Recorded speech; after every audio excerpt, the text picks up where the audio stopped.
கைகளின் பிரயாசத்தை நீ சாப்பிடுவாய் என்று வேதவசனம் சொல்லுகிறது. அவர்களை வர்த்திக்க பண்ணுவேன் என்று கர்த்தர் சொல்லுகிறார். நான் உன்னை வெறுத்து விடவில்லை என்று கர்த்தர் சொல்லுகிறார். இன்றைக்கு கர்த்தர் நமக்கு தருகிற ஒரு வார்த்தை வார்த்தை வார்த்தை தம்முடைய தூதனை உனக்கு முன்பாக அனுப்புவார் அனுப்புவார் அனுப்புவார்.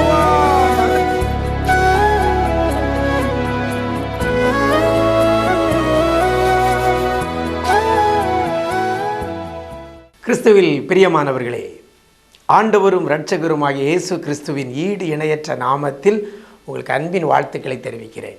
நிஜம் தொலைக்காட்சியின் இந்த விசேஷித்த வார்த்தை நிகழ்ச்சி மூலமாக உங்களை சந்திப்பதிலே மிக்க மகிழ்ச்சி அடைகிறேன். ஒவ்வொரு நாளும் ஆண்டவருடைய வார்த்தையை கேட்டு அதை பிடித்து கொண்டு ஜெபித்து விசுவாசித்து உங்களுடைய வாழ்க்கையில் நிறைவான ஆசீர்வாதங்களை பெற்று வருவீர்கள் என்று கர்த்தருக்குள் நம்புகிறேன். இந்த நாளிலே கூட கர்த்தர் நமக்கு தருகிற ஒரு வார்த்தை ஆதியாகமத்தின் புஸ்தகம் 24ஆம் அதிகாரம் 7ஆம் வசனத்தில் இவ்வாறாக சொல்லப்படுகிறது. கடைசியில் தூதனை உனக்கு முன்பாக அனுப்புவார் என்று வேதவசனம் சொல்லுகிறது. தூதனை உனக்கு முன்பாக அனுப்புவார். யாருடைய தூதனை? அந்த வசனத்தில் சொல்லப்பட்டிருக்கிறது தம்முடைய தூதனை என்று சொல்லப்படுகிறது. இந்த வசனம் ஆபிரகாம் தன்னுடைய மூத்த ஊழியக்காரனிடத்தில் சொன்ன காரியம். தம்முடைய தூதனை உனக்கு முன்பாக அனுப்புவார் என்று சொல்லப்படுகிறது. ஆபிரகாம் தன்னுடைய மகனாகிய ஈசாக்குக்கு பெண் பார்ப்பதற்காக அனுப்பும் பொழுது சொன்ன வார்த்தை இது. பாருங்க, தூதனை உனக்கு முன்பாக அனுப்புவார். எதற்கு அனுப்புவார்? நிறைய காரியங்கள் சொல்லியிருக்கிறார். அதை 2 ஆணையிட்டு கொடுத்திருக்கிறாங்க. அந்த காரியத்தை சொன்ன காரியத்தை நிறைவேற்றி முடிப்பதற்கு ஒரு தூதனை உனக்கு முன்பாக அனுப்புவார் என்று சொல்லுகிறதை பார்க்கிறோம். எனக்கு அருமையான தேவஜனமே, உங்களுடைய வாழ்க்கையிலையும் கூட நிறைய காரியங்களை முடிப்பதற்கு, செய்வதற்கு, சாதிப்பதற்கு, நிறைவேற்றுவதற்கு முடியாமல் இருக்கிற ஒரு சூழ்நிலைக்குள்ளே வாழ்ந்து கொண்டிருக்கிறோம். தொழில் காரியம், கையின் பிரயாசம், எதிர்கால காரியம், படிப்பு காரியம், வேலைவாய்ப்பு காரியம், திருமண காரியம், கற்பத்தின் கன்னி காரியம், இப்படி சொல்லிட்டே போகலாம். இப்படிப்பட்ட காரியங்கள் நிறைவேறாமல் இருப்பதற்கு, அதை நிறைவேற்றுவதற்காக நம்ம நிறைய முயற்சி எடுக்கிறோம். அப்படி தானே? நிறைவேறாமல் இருக்கிற காரியத்தை நிறைவேற்ற நிறைய முயற்சி எடுக்கிறோம்.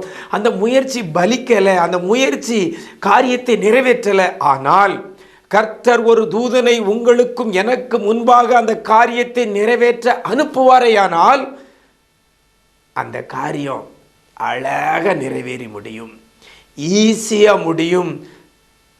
இந்த ஈசாக்குக்கு பெண் பார்க்க போகும் பொழுது சொல்லி அனுப்புகிற அந்த வார்த்தை, ஒரு தூதனை உனக்கு முன்பாக அனுப்புவார் என்று சொன்ன வார்த்தையின்படி ஒரு தூதனை முன்னாக அனுப்பினது நிமித்தமாக அவன் பல முயற்சி பண்ணி ஒரு மகளை மணமகளாக கொண்டு வரல.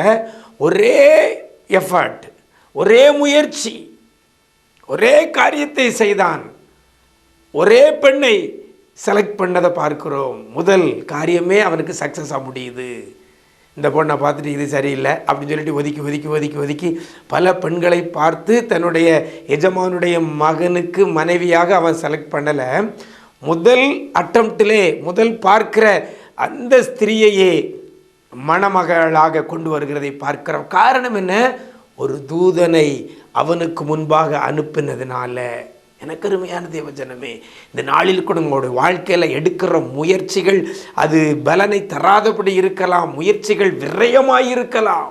அது என்ன காரியமானாலும் சரி, தொழில் காரியமானாலும் சரி, எந்த ஒரு எதிர்கால காரியமானாலும் சரி, நீங்கள் எடுத்த எஃபர்ட், போட்ட முயற்சி, கடின உழைப்புகள் இன்னைக்கு உங்களுக்கு பலனை தராமல் இருக்கலாம்.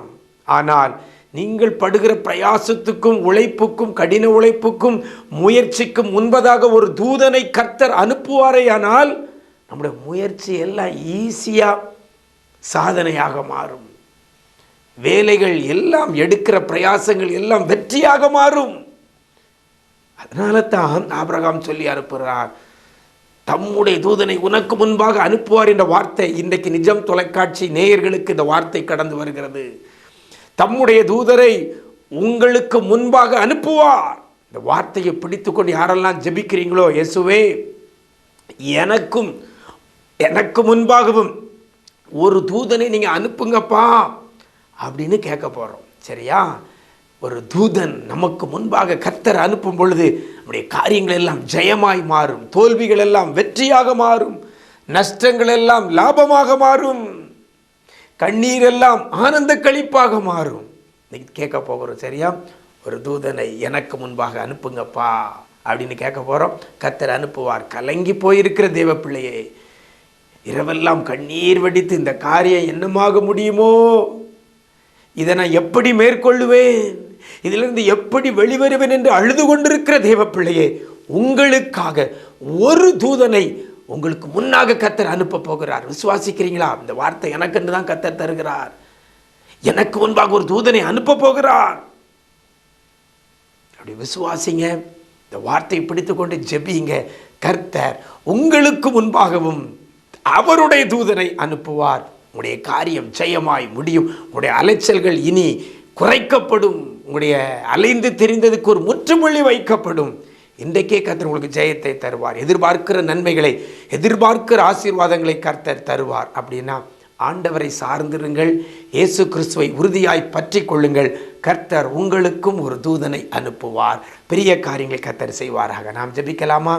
எங்களை நேசிக்கிற அன்பு நிறைந்த ஆண்டவரே, இந்த ஆசீர்வதிக்கப்பட்ட இந்த நல்ல நாளிலே கூட தூதனை உனக்கு முன்பாக அனுப்புவார் என்ற வார்த்தையை கொண்டு எங்களை தேற்றி இருக்கிறீங்கப்பா. கலங்கி போய் வேதனையோடு, கண்ணீரோடு, கவலையோடு, நெருக்கத்தில் இருக்கக்கூடிய பிள்ளைகள், புலம்பிக் கொண்டிருக்கிற பிள்ளைகள், இனி எப்படி வாழ்வேன், இனி எப்படி எனக்கு ஒரு வாழ்வு உண்டு, எனக்கு ஒரு எதிர்காலம் உண்டா அப்படின்னு சொல்லி கண்ணீரோடு நிற்கிற பிள்ளைகள், கலங்கி நிற்கிற பிள்ளைகள், கேள்விக்குறியோடு இருக்கிற பிள்ளைகளுக்கு ஒரு தூதனை அவர்களுக்கு முன்பாக நீர் அனுப்புகிறதற்காக நன்றி அப்பா. இப்படி கையின் பிரயாசம், தொழில் காரியம், வேலைவாய்ப்பு காரியம், படிப்பு காரியம், எதிர்கால காரியம், திருமண காரியம், கற்பத்தின் கனி காரியம், என்னென்ன காரியங்கள் உண்டோ அத்தனையிலே ஒரு ஜெயத்தை பிள்ளைகளுக்கு நீங்கள் கொடுக்க போகிறதற்காக நன்றி. அத்தனை காரியங்களையும் பிள்ளைகளுக்கு நீங்க ஆசீர்வாதம் உள்ளதாக நீங்க மாற்றி கொடுக்க போறதற்காக நன்றி செலுத்துகிறோம். யாரெல்லாம் உண்மை நம்பி இருக்கிறார்களோ, யாரெல்லாம் உண்மை உறுதியாய் பிடித்து கொண்டிருக்கிறாங்களோ, அப்படிப்பட்ட பிள்ளைகளுக்காக தூதனை நீங்க முன்பதாக அனுப்ப போறதற்காக நன்றி செலுத்துகிறோம். கரத்திலே தாழ்த்துகிறோம். இந்த நாள் முழுவதும் இப்படி பிரசன்னத்தில் மூடிக்கொள்ளுங்க. மீட்பர் இயேசுவின் மூலம் ஜெபிக்கிறோம் நல்ல பிதாவே. ஆமென், ஆமென். பிரியமானவர்களே, கவலைப்படாதங்க, பயப்படாதுங்க. கர்த்தர் பேரில் நம்பிக்கையாக இருங்க. அவர் உங்களுக்காக தூதனை உங்களுக்கு முன்பாக அனுப்புவார். God bless you.